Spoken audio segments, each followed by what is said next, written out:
And we are recording. Alright, hello everyone. My name is Christian. Today I'm going to be going over worksheet 9.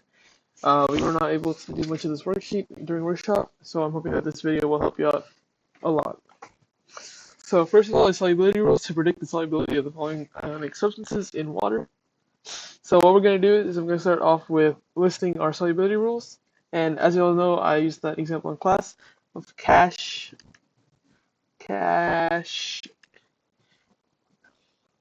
and Gia, right? And so these are all soluble. There's exceptions, right? So you have your chlorates, acetates, sulfates, your halogens, and your nitrates, and your group 1A. Right. We know that our exceptions for sulfates are C, B, S, happy. Our exception for halogens are happy. And you know the CBS stands for is CABASR HGAGPB. So any of your sulfates with calcium, any of your sulfates with barium, CABASR, any of your sulfates with SR, any of your sulfates with Hg, any of your sulfates with Ag, any of your sulfates with Pb, those are not soluble.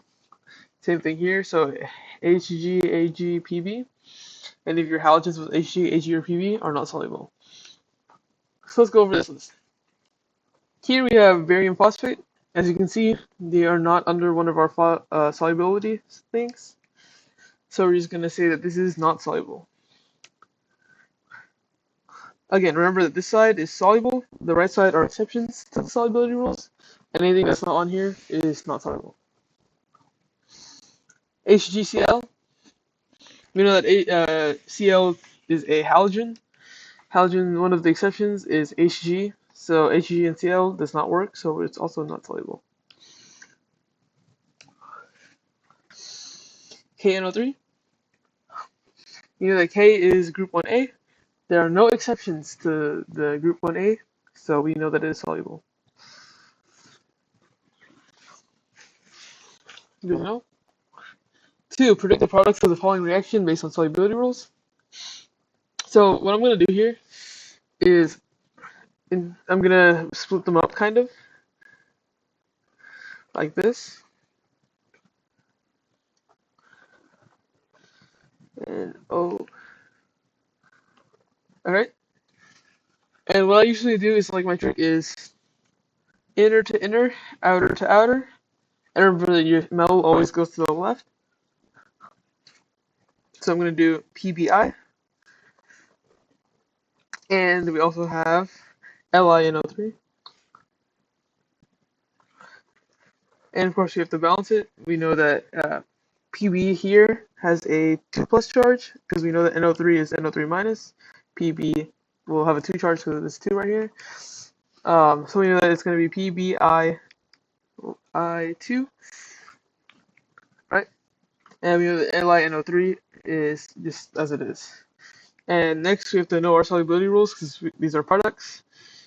So PbI2, we know that this is soluble because of the halogens, Pb. Oh wait, give me just a second. Oh no, Pb's are insoluble, so it's going to form a solid. Because, whoops, almost made a mistake. Halogens, I is a halogen, I believe. And Pb is one of the exceptions, so we know this is going to be solid. LiNO3, Li is a group 1A, I believe. Yes, Li is group 1A. NO3 is, as it is, and there's no exception to that, so this is going to be aqueous. So these are our products. And you don't have to balance this one. You don't have to worry about that. Because it only said predict the products. Identify the spectator ions in the following complete total ionic equation. So let's look at what we have on the right. Right. We're going to identify our insoluble product, right? Because basically with P, you have a Pb here plus your I, right? To form this solid. So our spectator ions are going to be anything that is not this. So our PB and our I's are safe. So we know that our spectator ions are NO3, K plus, NO3. Basically, they show up on both sides, looking basically the same. They are your spectator ions. So NO3 minus and K plus. These are our spectator ions. Basically, they kind of have a role to play in the ion like forming of it, but not really like in terms of the formation of PBI2. That's why they're spectator, because they just like they stay aqueous basically. Write the net ionic equation of aqueous solutions of silver acetate, which is AgC2H3O2, and potassium fluoride, which is just KF. Include states of matter. Alright, so let's do this. We know we have AgC2H3O2, aqueous, because you can see it's aqueous, plus potassium fluoride, KF, AQ. And then we're gonna do a trick. These two match. We have our AgF and our KC2H3O2. And we have to determine our, is it AgF? Yeah. And KC2H3O2. So what we're going to do is we're going to determine our states of matter. F is a halogen, but Ag is one of the exceptions. So we're going to say that this is soluble. Or not soluble, it's a solid. And our KC2H3O2, that K is a group 1A and doesn't have any exceptions, so we know this is going to be aqueous. Alright, so the ionic equation is basically these things, K and C2H3O2, are not involved in this setup. So what you could do is if you wanted to take the long way, which I'll do right now, is you can break this up to your Ag plus C2H3O2 plus K plus F minus, then yields AgF solid plus K plus C2H3O2 minus. And again, we know that this is going to be aqueous because it's an ion. This is going to be aqueous because it's an ion. We know that on the left side, all of these are aqueous because they're just by themselves.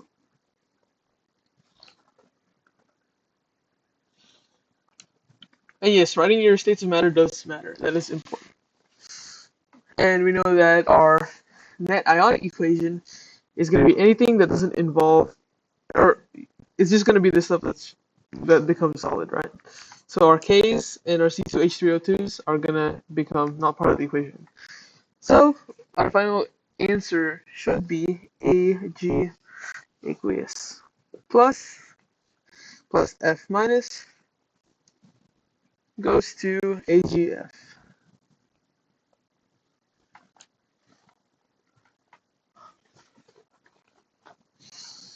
Is the compound an acid, base, salt, or none of these?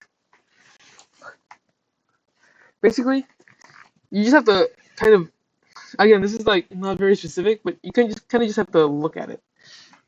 Okay? So the H's donate protons.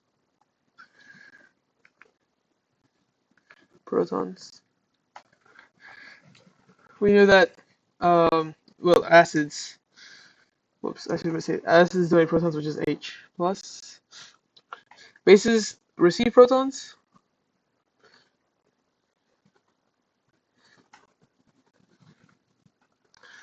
And we know that salts are just kind of two ions put together. Like salt, you know, our most famous salt is like what, NaCl. So if you look at this, right, H2SO4 has hydrogens to give. And I don't think that H2SO4 would like to receive any more hydrogens because you can see that it's neutral, right? There's no like charge on it. So we're just gonna say that it's an acid because it has protons to give it doesn't really have room to receive more protons, and it's not a salt.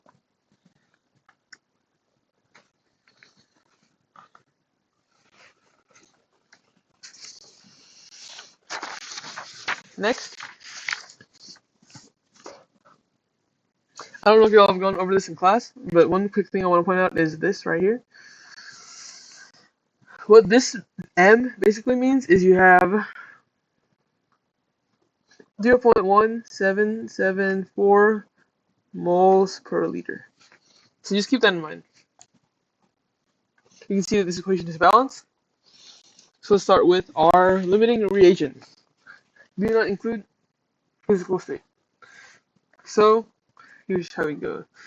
First of all, we're going to convert both of our items, which we have magnesium hydroxide and HCl. So we have 1.18 grams of magnesium. I cannot write to save my life. OH2. Alright, we're going to convert this into our moles of MgCl2 to find out what the limiting is, and it's not asking us how much excess there is, so we can just convert it to moles to make our life easy. So we know that 1 mole of MgOH2, oops, I cannot write, is equal to 58.3208 grams of MgOH2. Sorry, it's really late at night and I'm really tired. And today's my birthday, so I guess you can say I'm kind of overworking myself. And then we're going to convert this to our moles of MgCl2. And our 1 mole of MgOH2. Do that math, you should get 0.0202 moles of MgCl2. It's the same thing for HCl. So you see we have 217.9 milliliters of HCl.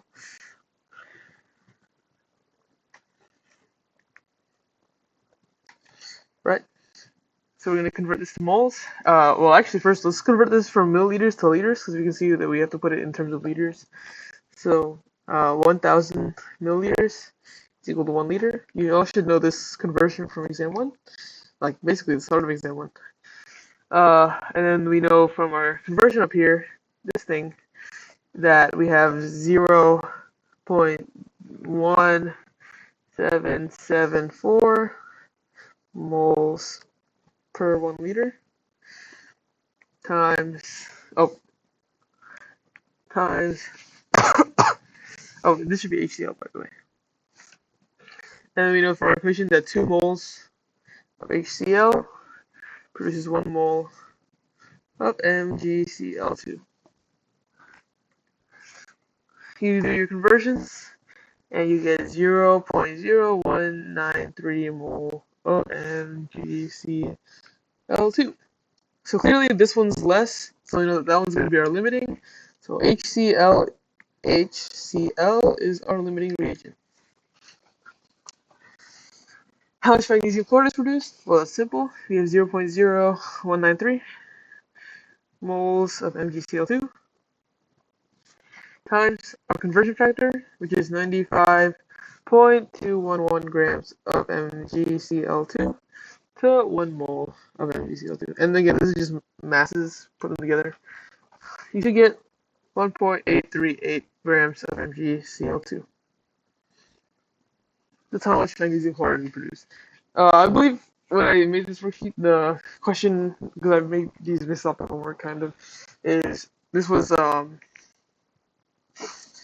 it was asking for grams, so that's why I converted it to grams. But if it didn't really specify, I guess you could use your moles, but they wanted it in grams. When hydrochloric acid reacts with magnesium metal, hydrogen gas and aqueous magnesium chloride are produced. What volume of 3.7 m HCl is required to react completely with 3.8 grams of magnesium? So first, let's make our equation. So we have HCl plus Mg. Again, if it says magnesium metal, you know it doesn't have anything attached to it. goes to H2 plus MgCl2. And we know that, like, I kind of said, like, oh, you should do, like, the insides to outsides, or inside to inside, outside to outside. But here, this is just kind of how it works, I guess. Uh, I don't really know how you would otherwise explain it. I guess you just think of that, and H2 goes on its own. And you can also see here that it says aqueous magnesium chloride is produced, so you can kind of deduce that this is going to be what you're producing. All right, that's our equation. We have H2 and Cl2 over here. We just have to do that. Light work. And MgCl2 is just because we know that Mg is really Mg2 plus, based on the periodic table. Or that might be happen. I think it's one of the ions that you're supposed to memorize. All right. So we're gonna start using some what's called dimensional analysis, right? 3.80 grams of magnesium. I'm just gonna put Mg. Save some space. 1 mole of Mg is 24.305 grams of Mg times 2 moles of HCl for 1 mole of Mg times, and here we're going to use our factor here of 3.7 m, where we have 1 liter of HCl is equal to 1 mole of 3.7 moles. Sorry. And it's saying what volume. You could leave this in liters. I think the question asked me for milliliters, so I'm going to convert this to milliliters. I'm just going to put 1 liter, 1,000 milliliters. And you get 84.51 milliliters. I think that would be 0.0084. I don't know, but 84.51 milliliters. And again, if the question asks it for in liters, just skip this step. But I'm pretty sure it asks me for milliliters, so I'm gonna do that. And again, you can kind of see where like dimensional analysis is getting kind of long. So just make sure you know that your units cancel out, like grams of magnesium, grams of magnesium, moles of magnesium, moles HCl, moles, liters HCl, liters, and you have milliliters. So works out. Classify the following as acid-base reactions or redox reactions. So this one, here's kind of how you do redox. If it's by itself, right, kind of like, so O2, it's not like H2O or anything, right? It's just O2 by itself. We know that each oxygen has a 0 charge. Let me use a thinner font size for this, or thinner pen size. So we have 0, right? So then we look at CaC2. So typically, CAs and C2, I believe how they want you to do this is, I think you start with the non-metal, if I'm not mistaken. Or you can start with this. But, because it's just telling us to classify it and we're not really solving for it, I guess if I make a mistake here, it's not too bad, right? I'm pretty sure I'm going to start with Ca is 2 plus, and then we know that each C is 2 times 1 minus. Here, our O gets a 2 minus charge, because oxygen is normally 2 minus. If it's on its own, it's 0, okay? And these rules do seem confusing, but just bear with me. And now we know that our C is a 2 plus charge. And here we have a 2 minus, and here we have a 2 plus. Because oxygen is 2 minus, calcium is 2 plus. So like I said, so if it's by itself, it's just 0. So usually oxygen equals -2 unless it's by itself. Hydrogen is equal to plus or minus 1, depends on where it is. If there's an oxygen, right, usually H will be a positive. Halogens, so F, for instance, iodine, chlorine, stuff like that. Those are usually -1 charge. Halogens are just the group 7. And any of your like NAs is like +1. That's basically how you classify those.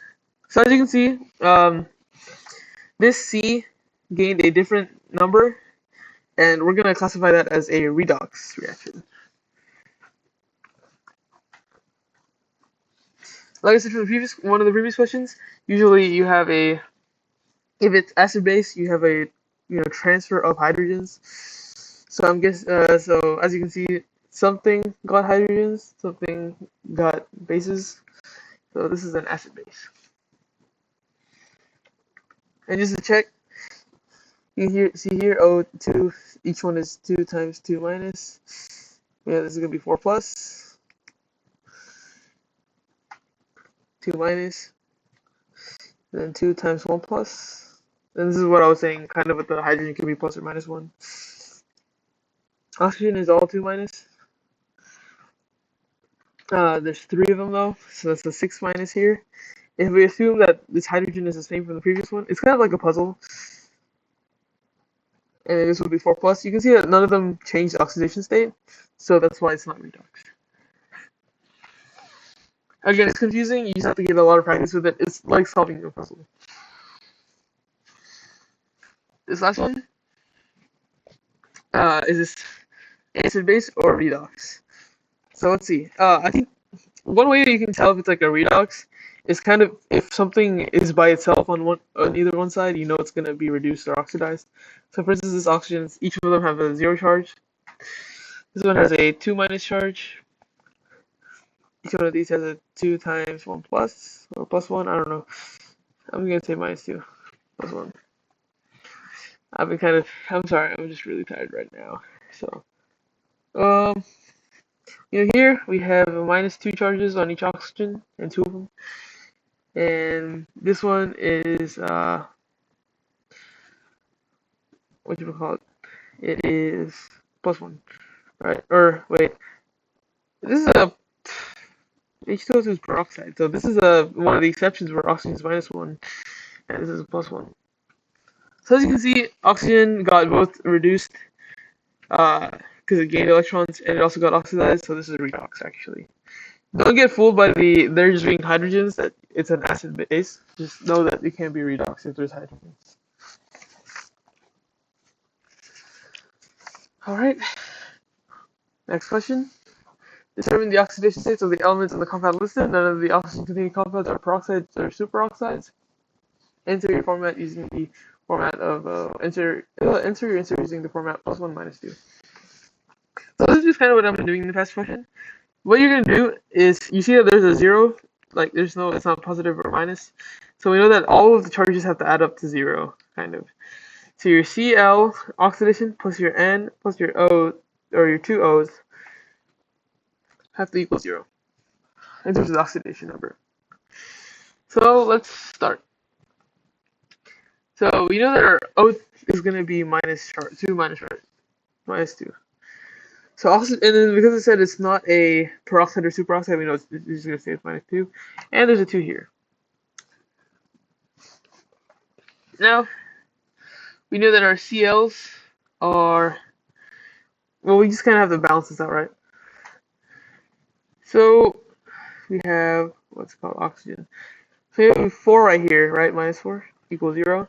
So this combination of Cl plus N has to equal 4, right? Well, we know that Cl can be, even though halogens are usually minus charged, they can be plus or minus 1 charge, actually. Slight exception to the rule. Of a chlorine, yeah. So this one's going to actually act as a plus 1 oxidation charge. Nitrogen is going to act as a plus 3 charge. And don't think of this as like, your oxygen turns into an O2 minus. Think of it more as like when these are bonded, where do the electrons typically go? Think of it more that way. I think if you think about it that way, it'll be easier to think about. So we know that if our Cl and N are 4, and Cl's are plus or minus 1, and N's, if you look at the periodic table, they can be like minus 3. I guess they can be plus 3 now. So that's kind of how you get these numbers. So Cl equals plus 1, N equals plus 3, and O equals minus 2. Those are your answers for that one. Let's try this one. You know that O, start with that one almost always, minus 2. For iodine and hydrogen, so we need an I plus O plus H equals 0. If it was going to be -2, you can kind of think, okay, well, I and H. I is halogen, right? So it has to be -1 or +1, plus or -1. H's are plus or -1. Well, to balance out the two, it has to be 1 -2 plus 1. So iodine equals +1, O equals -2, hydrogen equals +1. Uh, H3PO3. All right, let's figure this out. So we have 3H plus P plus 3O equals 0. Now this is a -6 here because of the -2 on the oxygen. So 3 H's plus a P has to equal -6, right? Well, I guess the easiest way for that is you can see that the 3 hydrogens would probably be +1 each, but +3, right? And your phosphorus to balance that out would also be +3 to equal 0. So you can say our H's are each +1, phosphoruses are each +3, oxygens are each -2.